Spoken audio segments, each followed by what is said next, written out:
this is Yolanda Van Veen, and in this segment we're going to learn all about an African daisy, the Osteospermum. Now they're a beautiful African daisy that's found from South Africa. Now the Osteospermums are shrubby evergreen perennials, and they're related to the annuals, the Dimorphothecas, which are often sold under the name of Osteospermum. So you have to be careful when you buy them that you actually get the right variety. Now, Osteospermums, they make a wonderful display in almost any position. They prefer a warm, temperate climate like their native South Africa, and they produce a carpet of color for many weeks in winter and spring. However, most species can tolerate some frost, and in colder climates they can be grown as summer and autumn blooming annuals.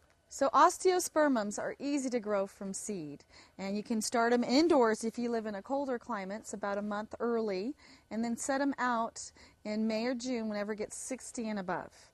And that way they'll come up and bloom beautifully through the fall. And another trick is, as they bloom out and look kind of ratty, just chop them down a little bit, chop the dead flowers out, and they'll keep producing more beautiful flowers. So if you live in a cold climate, they'll probably not make it over the winter. If you live in a warm climate, they will. So you can actually take the cuttings or divisions in the fall and separate them back out, or start them from seed again in the spring. And they're a beautiful, beautiful daisy to have in your garden.